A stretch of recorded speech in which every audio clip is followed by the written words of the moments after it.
Good morning and welcome to the Life Expansion After 50 podcast. In today's episode, we continue our exploration of the unseen power of words.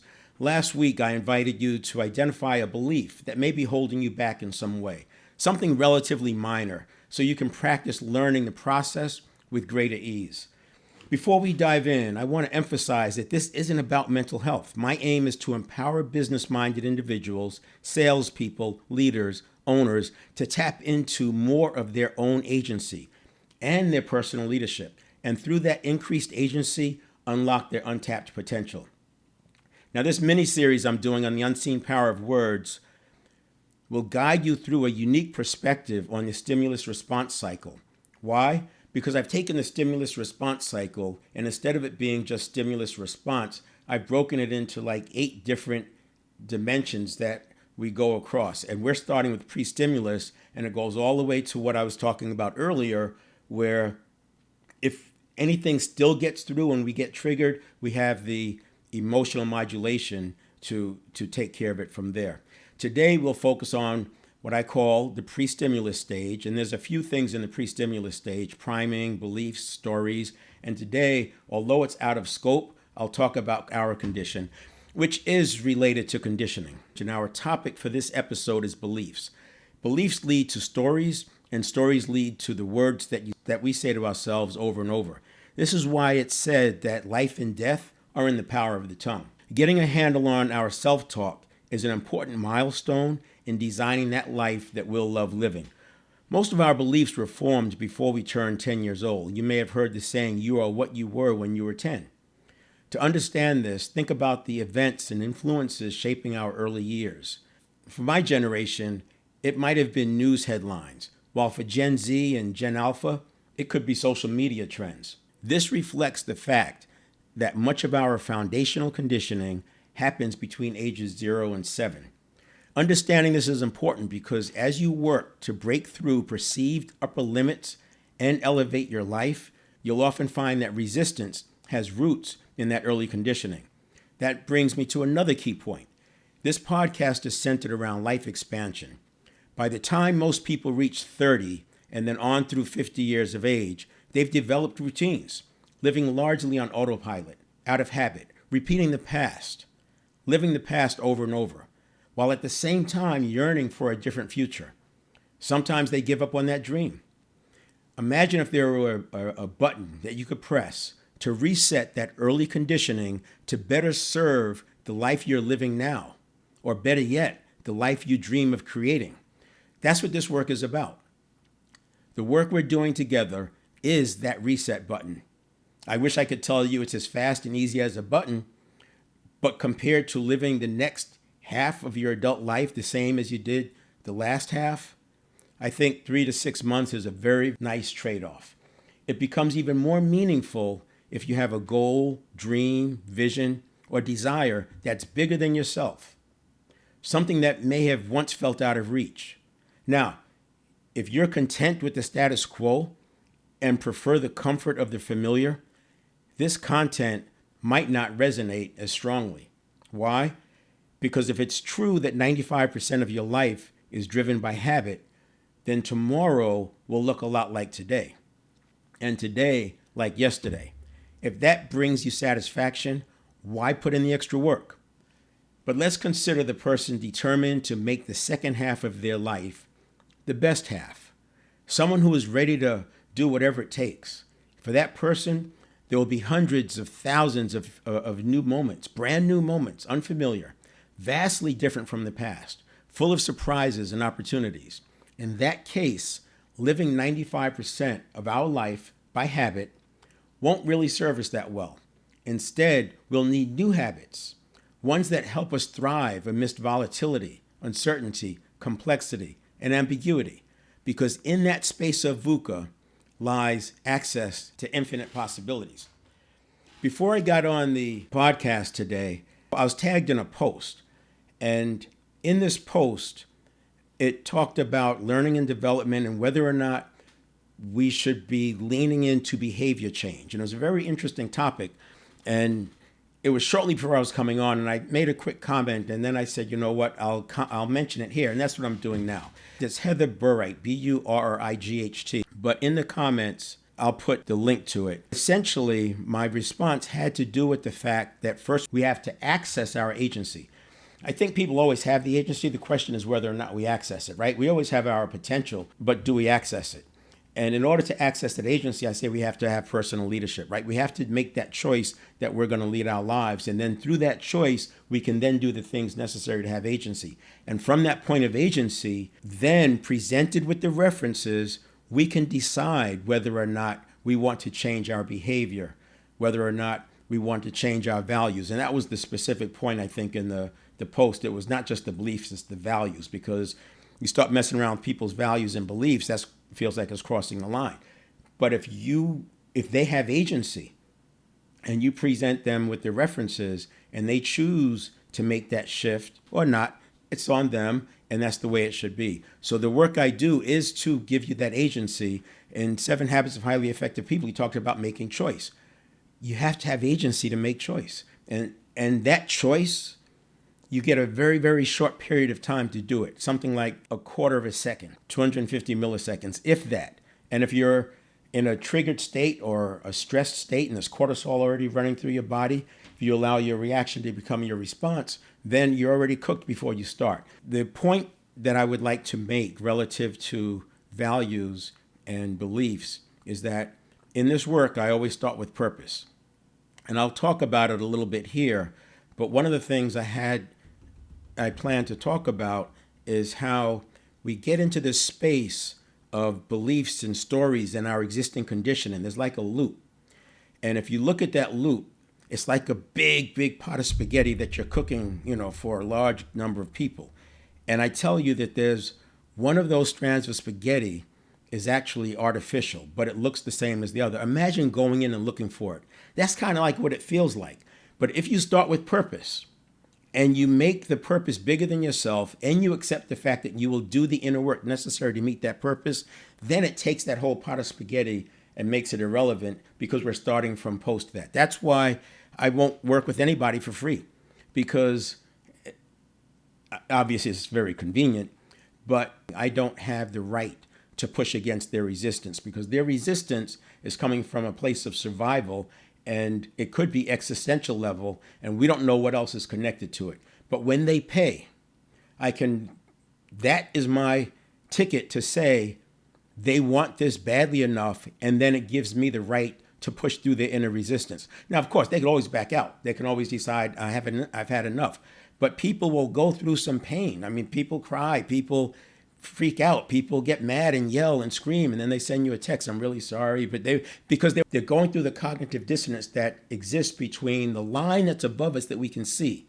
And when we go to cross that line, we enter into this new area of this new barrier of stories and beliefs and good experiences and bad experiences and trauma and violence and all this stuff that's in there. What the teacher said to me, 35 years ago, all that stuff is in here. And as we go into it, we're now pushing against doing something that we've believed most of our adult life that we can't do, that's not available to us. And in that, we get the cognitive dissonance. Just like excitement can have the same signature as anxiety, so as we go across that line, we may get excited. This is where sometimes they've been suppressing this belief that they might lose, and now this belief pops through that they might lose, because suppressing is not the way to do it, by the way. And in that moment, when this belief that is not available to them pops through, then it changes things. And that's what's happening in this cognitive dissonance. In the same way that if someone's working with the person with a phobia, the person has a phobia of snakes, as the person talks about snakes, if the phobia is strong enough, that person, they become the enemy just like the snakes, because they're trying to get this person to touch snakes. But to them, touching a snake is an existential problem.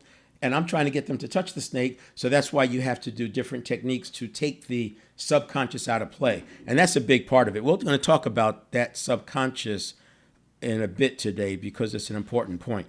Last week, I did this drawing, and this is a stimulus response. So if you can imagine, I started with just 2 boxes, stimulus and response. And then I made the point that it's not just stimulus response, it's stimulus reaction, choice, response. And then I made the connection that if we allow our response to equal our reaction, which I think happens largely as somebody who's over 50, I can tell you, I think that we're living 95% by habit. We're repeating things, right?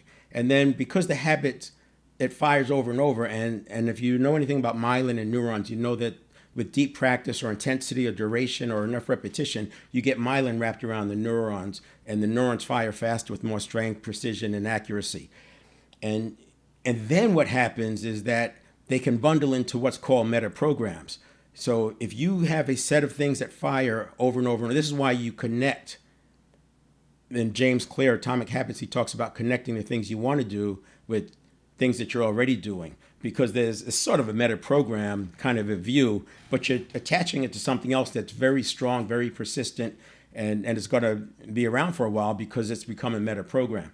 So when you look at this stimulus reaction, this can become like a meta program for that particular stimulus, and stimulus cue, I'm using those interchangeably.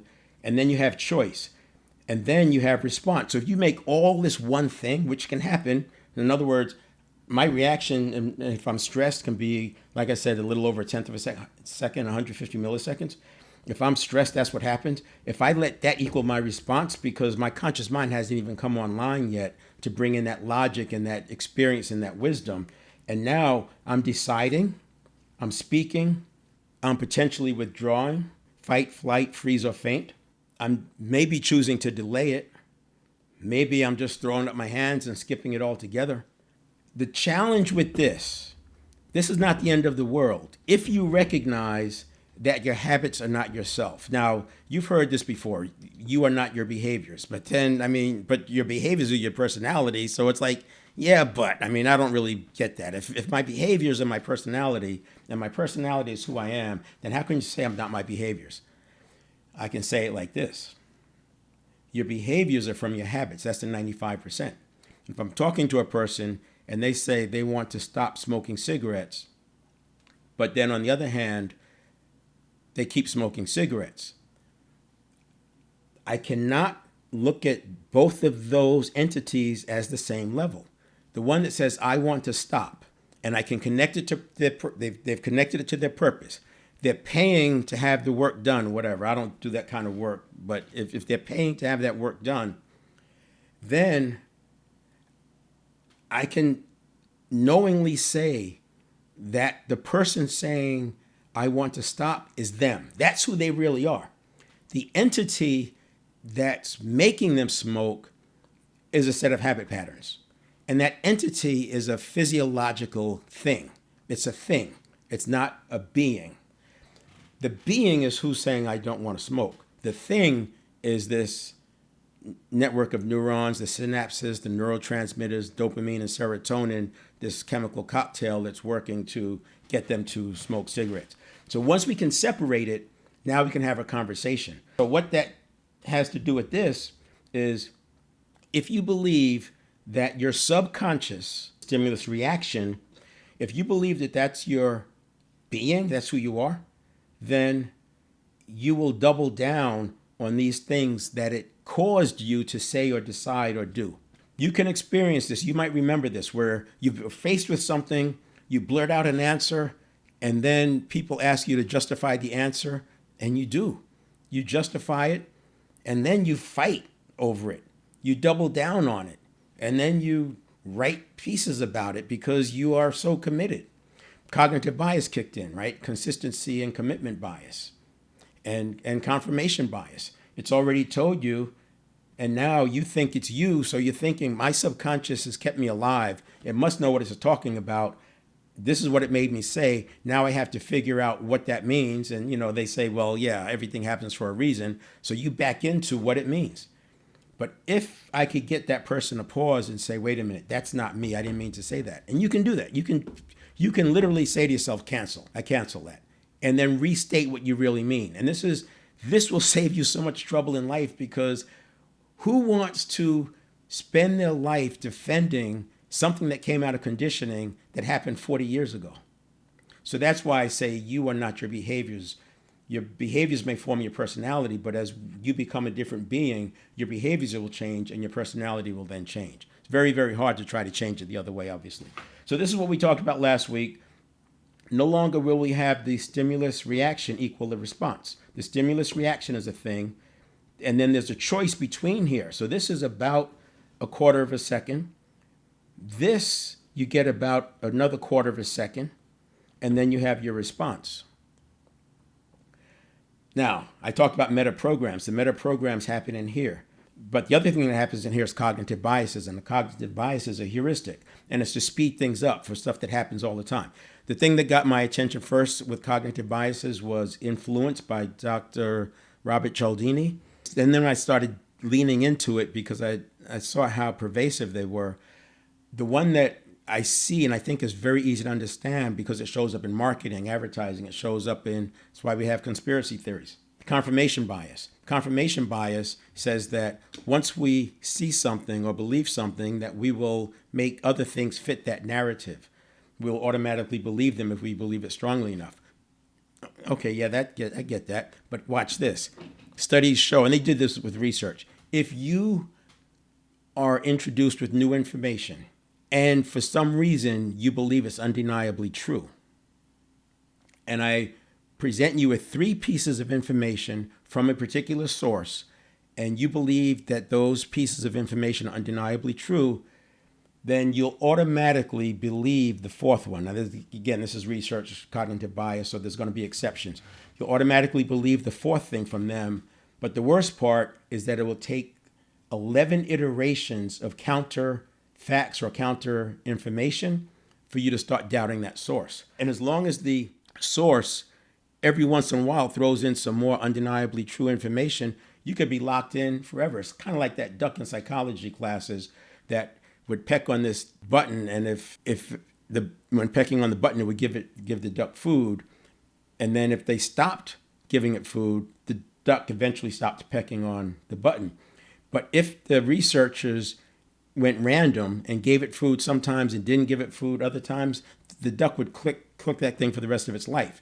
So that randomness that gets in there can create that. That's why you can have cults and conspiracy theories, because once they stop believing it, they believe everything else. And it's not that they're being mean or nasty or think, they just literally believe it. It's tied in. All right, now, pre-stimulus. Last week I talked about priming, and then we have beliefs and stories. The other thing I want to add, though, now we're going to look at it because I'm going to go to a new page and draw it a little bit differently. Over here we have our stimulus response bubble or cycle, right? We have the S, the R, and then the response. We have the cognitive biases in there, and we have the meta programs in there. And so this is a thing. And what's interesting is this thing is on the short end 750 milliseconds, and on the long end, let's call it 3 seconds. So 3,000 milliseconds on the long end. And that's arbitrary. I mean, I'm not a scientist, and we could talk about that. But the reason I put 3 seconds in there is because that gives enough time to assess. But then there's another part out here that's, I would call it 3 minutes, that I would still put as part of this. This whole thing is what I call the stimulus response cycle. This is my version of it. This is access to those powerful present moments that can change your life. There's about 65,000 seconds in your waking day. If you consider that there's sometimes more than one moment in a second, you can see that in a day, accessing the powerful present moment is the gateway to you changing your life. And the powerful present moment is not just that moment, it's the pre-stimulus, during the stimulus response, and then the post-stimulus response. And that post-stimulus response, I use it as 3 minutes, because after 3 minutes, it requires different work. Inside the 3 minutes, I can build this whole thing into a habit. This whole thing can be habitual. So when I talk about the automaticity of the subconscious, I'm talking about creating a stimulus response cycle that serves you, and that stimulus response cycle will be a few minutes. In the beginning, it could be a lot more. The conditioning is way out here, right? That's where it really starts. We start with the condition. And this condition is where we are. Now, a person could be energized, they could be defeated, they could be stressed out, right? They could be on edge. There's all sorts of different adjectives for their condition. They could be rigid, they could be chaotic, but this has a lot to do with what happens over here, because if you're out of sorts over here, it's going to be harder to manage this. So we've got to come upstream and manage these things effectively. And then we have, this is where I started picking up last week, we have priming. We also have beliefs, and we have stories. Now, what's interesting is that this becomes a cycle. We also have the condition again. And by the way, priming can be internal and it can be external. I'm going to talk about this for a moment because it ties right back to that post that I mentioned. This loop that happens, if a person is too deep into this condition that doesn't serve them, and you're talking about leadership development and it comes around to behavior change, I expect this person to resist because they're not ready for it. If they don't want the thing that is going to get them, then why would they make the change? And if you're pushing the change on them, then you're doing exactly that, pushing the change on them. I'm going to talk about this for a minute because it's an important point. I want to talk about this condition thing. So we have our belief, and that belief has created a condition, and that condition has created, you could say, a result, an experience, but it creates something. Let's just call it a result for now. And that result reinforces the belief. Because of cognitive biases and all that, they talk about, am I already listening? This, sometimes you get into this loop and you just can't break it because you just keep going back, and people, why do I always do that? Well, you always do it because you always do it. Well, why can't I stop doing it? Well, you can't stop doing it because you're always, it's like the loop. What I want to do first is let's go to another example where you have the belief, and then you have, instead of the condition, you have the action. This is why they say action trumps everything. If you want to make a change, you start with action. You have to get up and do some things. I can make a very good case why getting up and taking a walk can actually interrupt your pattern. It has to do with the way the subconscious scans for threats when you go through a doorway or when you go into a new environment. Also shifting your attention. Sometimes you've been in situations where you're kind of stressing out and then something bigger, badder, crazier shows up, and you focus on that, and you can't even get back to the thing you were thinking about because this has your attention. So we can actually do that with habit. We can do that with habit. It's what happened with the positivity exercise, as I talked about it this morning. And then we have action, which leads to a result, and that result reinforces the belief. So this, you would say, is a good loop. But I would say there's even a better loop. And that better loop would be, we have the belief, we have potential. The belief changes our potential. It changes what we think is possible. And this gets to the post about learning and development. If the person doesn't see that there's potential out there, it makes it very difficult for me to try to change my behavior to get something that I don't believe exists. If I don't believe that something is available to me, then why am I going to go through the work that you're telling me will get there if I don't believe that's there? So the first thing we have to do is believe in the potential. When you believe in the potential, then you can take a different kind of action, and that action will get a different result. And the other thing that came to mind with that post is that it's very easy to slip into being a victim without realizing it because we sugarcoat it, we dress it up with nice words, but a victim mentality is a victim mentality, and it just depends on how far upstream you want to go. If I'm a victim mentality because of my stimulus response and my subconscious, and that's the way I'm built, and that's the way I'm wired, and I was conditioned from 0 to 7, that may not sound like I'm being a victim, right? It may sound like I'm accepting the fact that human beings are this way. But now I'm giving you information about pre-stimulus, and if you research it, do your own testing and experimenting, and you come up with the same conclusions, and then you choose to ignore it, now you can see that you have no more right to complain, because now you would be being a victim. So I think that that's a big part of it. So that's why I say start with purpose. There's a scene in the movie Black Hawk Down. They're getting ready to go back out. And one guy says, I'm ready to go back out with you. And the experienced person looks at him. Now, I don't know what was in that person's head that inspired that scene, but I will tell you, he probably saw, based on the facial expressions, He probably saw that this person didn't really believe that they would prevail, that he was going because it was his duty, but not the kind of duty that rises up, the kind of duty that makes you do something because you're obligated. He was obligated to go back out. So he said, I'm ready to go back out. Now they only have 5 or 6 soldiers going back out there this time. And there's 1,000 enemy on the roofs. They have the advantage, but yet they were going into this and he's willing to not take this extra body. Very, very important point, because he saw that the person didn't have enough why to do it. Now, what's the big why the other ones had? It's they've accepted that this is who they are, that they will make it happen. And that replaces, I guess, the why, or you could argue that is a why. But I put that in there because I think too often we skip that whole part of it and we let people be victims and then try to give them solutions that require agency. You can't take on a solution that requires agency if you're in a victim mentality. Now you have belief and my potential changes. I take action, and now I get a different result because I took a different action, because I have the potential. I believe those things are available to me, and now my belief changes. See, and then the belief can change and get bigger and bigger. So there's different ways that you could describe that. The other thing I want to talk about is I talked about condition. If you're in coaching, you probably said it yourself that you can't design a great solution from a place of lack or a place of fear. I'm going to lean into that a little bit deeper. So if we take this idea of coherence, and for this example, you can make coherence be whatever you want it to be. But just think about heart-mind coherence. The part that's coherent is moving along well, and then you have the incoherence. And the incoherence creates rigidity and chaos, sometimes at the same time. I hate everything that's going on. I can't do anything about it. I'm not going to move. I hate where I am, but I'm not going to move. Sometimes it's at the same time. And then I have this view that says, if you focus too much on the rigidity and the chaos, what we focus on expands. And if it expands, that leaves less room for coherence.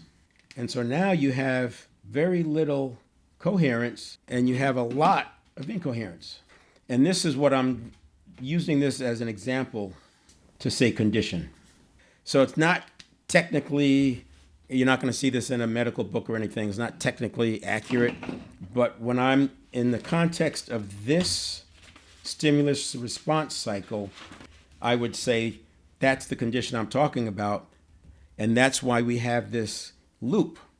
That's why I went to those examples, because your belief creates your stories and your stories reinforce your belief, and then priming could reinforce all of that or take you even deeper.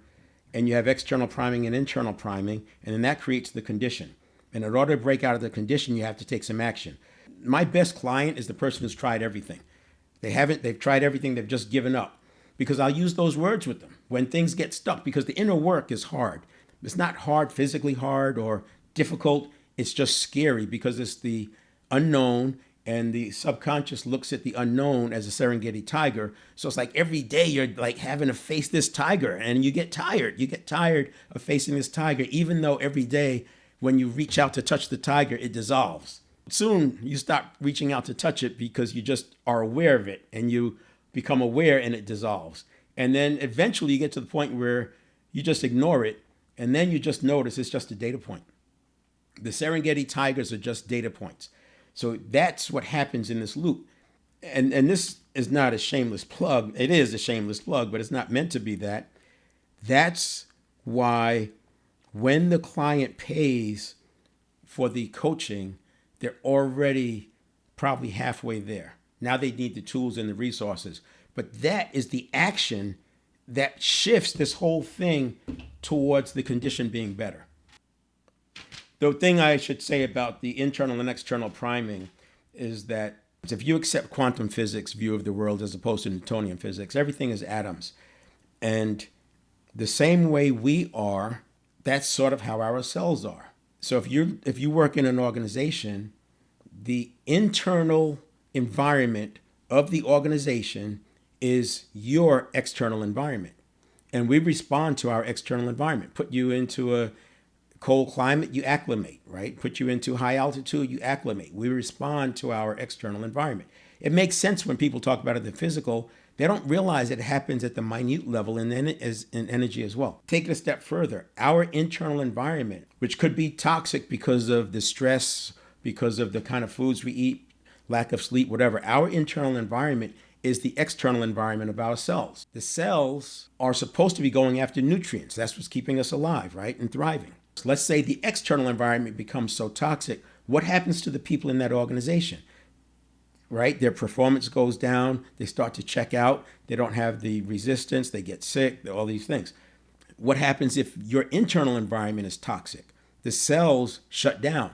So they've shown that cells have two configurations. One configuration when they're going after nutrients, think about eating and growing, and another configuration when they're in protective mode. So when there's threats around them, the cell goes into protective mode. Why? So it can live to eat another day. What's interesting is it can't go after nutrients when it's in protective mode. So now that's why you can see that shutting down creates more and more and more problems. So if you're in a toxic environment and your body, that's your external environment, you respond and become a different kind of a person, and that creates toxicity inside. Now your cells are shutting down and you're not getting the nutrients you need, and that creates more stress. And now your brain is starting to leach from other organs to make sure it gets what it needs. And you can see why people say that you can create your own illnesses. And that's a way of looking at it. And again, you could research this, Google it, come up with your own version. But what I'm telling you is backed up by research, by peer-reviewed research. And that's what I look for. I look at peer-reviewed research, used research to make your decision with the references. That's why I started with this conversation, that if I'm going to change somebody's behaviors, it's not about me changing their values and behaviors. That's not what I want to do. I want to present them with the references and enable them to have leadership and agency, and then they decide based on the references what they want their beliefs, values, and attitudes to be. And that's what designing your life comes down to. So I talked about last week that we should come up with a belief that's kind of minor, and one that's been holding you back, the ones that's been getting in your way, and we're going to do something with it. Because we started talking about the power of words, but look where belief is. Belief is way over here on the continuum or on the path, and it's impacting condition, and it's your conditioning. So if we come way back to the beginning and we're talking about belief way over here, you can see why I'm starting with belief. So this exercise is to help you look at belief in the context of references. So for example, I can tell you that I can change my heart rate. I was having surgery, and because of my background in martial arts and all, I used to play this game with myself whenever I was hooked up to one of these machines, and I would change my heart rate. So if I tell you that I can change my heart rate up and down, you may or may not believe that. But then if I can show you references of why it's possible, or better yet, if I ask you, what references do you have that tell you it's not true? And you don't have any references. See, by talking about the references, we can then change a belief. And this is why once you do this work, awareness alone can be enough to make the shift, because you're now doing it with agency. I'm going to come back to the heart rate because it's an important point. Imagine that you have this belief, and I want you to frame it up. I want you to put it into a statement that it's something that when I do this, this happens, or when I want to do this, or I take steps to do that, something happens, or I'm prevented from doing it, or there's something external that happens. Whatever that belief is, I just want you to have that kind of a statement. And you don't know where it's coming from. You've asked yourself multiple times, why do I do this? I don't know why I do this. Why does this always happen to me? That kind of a belief, but nothing major, nothing existential, just something minor. So now you have that sentence in your mind, or make a note of it. I want you to imagine that you're walking into a movie theater. As you walk into the movie theater, you notice that the screen is on your right. There's a projection booth up there on the left, but nobody's in the theater. So you don't know what this is about. So you go and sit in the center of the movie theater, right in the center, and you're looking at the screen, and the screen is blank. And then you get an instruction that says to float out of yourself, Leave yourself there in the center of the movie theater and float out of yourself and float up into the projection booth and wait for instructions. So now you go up to the projection booth and you're watching yourself watch the screen. Watching yourself watch the screen. And then you get the instruction to turn on the projector. And the projector says this is going to be your life, and you are going to start running through your life. And notice the first time that you remember experiencing that belief first came to your awareness. So you're going to run through the movie, through your life as a movie, and you're looking for the first time that belief showed up. Maybe it's the first time you formed it. Maybe it's when it was given to you. Maybe it's the first time you became aware of it. And note that point. And then go on with your life and note the next point that belief came up. The next time that belief comes up, note it. Notice what's around it.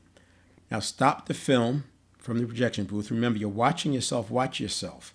And you should have 2 data points where that belief showed up.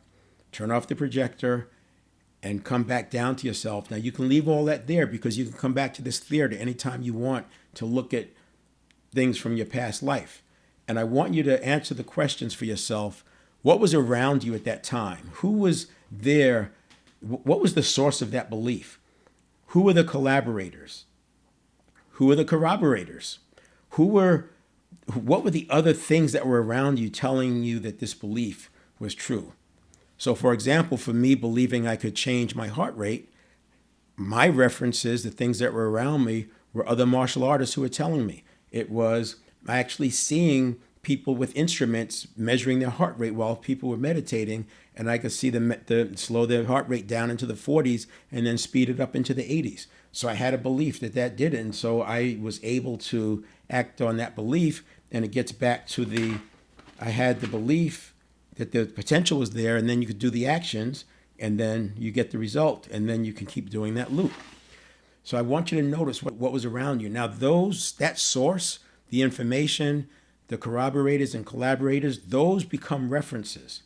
Now I want you to look at the references. Were the references definite experts for that information, or was it just somebody telling you? Where was it on that continuum? Was it just some random thought? Was it maybe a grandparent who said, this is the way life is? Or maybe it's just something you read. Maybe it was in a comic book. Whatever those sources were, I want you to identify them. And then ask yourself, knowing what you know now, are those references strong enough for you to have this belief? And before you answer that question, now what we have is, we have a belief that something is not available to us, and it's why we trip over things, or we feel like it's self-sabotage, but it's not. And that belief, we've now stacked other things on it. So on top of this belief, we've stacked some things, because that's what you do with beliefs, and you stack other things on it. So now we have these references, or the legs, and it's hard to change a belief because we've got these things stacked on it. But what's interesting is, if the references are weak enough, it's like court, and the attorney is looking to discredit the witness. If I can discredit the references to the point where you don't think that they are references anymore or valid, then the references have to fall, the belief has to fall. But before the belief falls, what you can do is give yourself another set of beliefs so you can now offload those blocks or whatever you've built and stacked up. You can offload them. Now, I'm showing it here as a thing that's taking a minute or two, but when you've done the work, just the awareness that you have to change a belief, this happens in an instant. It's one of those moments that it changes everything in an instant, and now you have a new set of beliefs or a new belief that's on new references. That is the exercise that you can use to go back and look at your existing beliefs. And I would start with the mild things where you've said to yourself, I don't know why I always do that. Why do I like chocolate candy so much? Why do I eat chocolate candy when I'm stressed out? And we can now I wouldn't overdo it, but just take it, go slow with it. Don't look for a panacea. Don't expect it to be and it's just giving you a data point, because what we're doing is we are actually going to introduce some things to you. So there's 2 or 3 beliefs that I'm going to ask you to consider, at least as we go through these series. The reason I talked about the heart rate, and I wanted to use that as an example, is because Epigenetics is literally the influence we have over our gene expression. So there's roughly 20,000 genes. That number's gone up and down from 19,000 to 23,000, depending on what research. But the combinations of all those different genes is how placebos work. It's how nocebos work. It's why in ancient times somebody could cast a spell on somebody, at least this is what I think, and the spell works. And then because they had so much belief that that spell was it, that the inner system changed, that gene expression can actually heal. This is why the mystics talk about healing. You're literally changing the genes. And if placebo can get the results of a prescription pill that you believe, why wouldn't that placebo be able to cure some ailment that you have? So I've used this to experiment with myself, chronic injuries, snowboarding injuries, whatever, motorcycle injuries that just were persistent and causing pain. And I was able to get rid of it using, and this work isn't about epigenetics. That's not what it's about. But it's about the fact that gene expression can actually do these things. So that's one. So epigenetics, and the reason I'm not going to talk about epigenetics, but to suspend disbelief until we get through it. Because a person may believe that they have a curse on them, or their family's cursed, or because they were born into this system, or they were born at this time, or in this part of the world, that things aren't available to them. Suspend your disbelief that it's not genes, it's because genes change with the internal environment, and that's what epigenetics is about. So if you suspend belief there, it will allow you to put this fact or this thought that you have some curse or some external thing. It allows you to put that aside. And that's why I talked about changing the heart rate, because there's a very simple version. And the point is you can actually change that internal condition. The next belief that I'll ask you, or next disbelief that I'll ask you to suspend, is that the subconscious is not a mind. This to me is the huge milestone in getting the breakthrough. When I was talking about the stimulus or the reaction equaling the response, and I was talking about how people double down on the decision that they make, when you can see that the stimulus response is not you, that this is the conscious mind the conscious mind is at play over here, this is the subconscious. When you can accept that the subconscious is not a mind, it's a network of neurons, and you look at it as a separate thing, and it is a thing, and I use the example, if a person dies, their mind is gone, their spirit is gone, their soul is gone, but the network of neurons is still there. The energy that was flowing through those neurons is gone, but the neurons are still there, the brain is still there. So of the 100 billion neurons, 86 billion are in the brain. Another 14 billion are in the body. If there's 100 billion of anything in one space, there's not room for much else.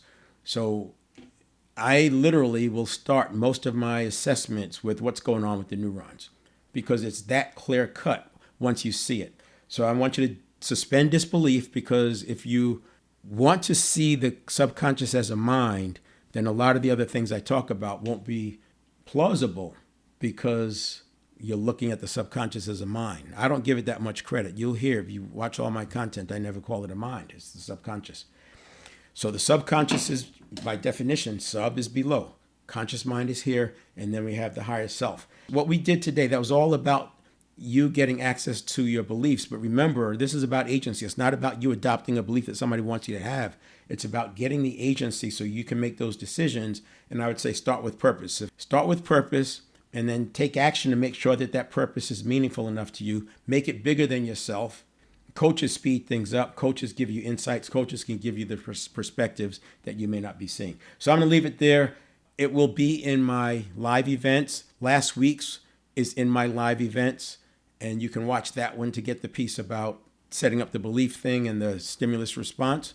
And then next week, we'll get into the vocabulary, speaking specifically about transformational vocabulary and why words have so much power, why they're like our internal priming, how they interact with other people's external priming, and how words actually can create our condition for good or for bad. So we'll see you then. Take care.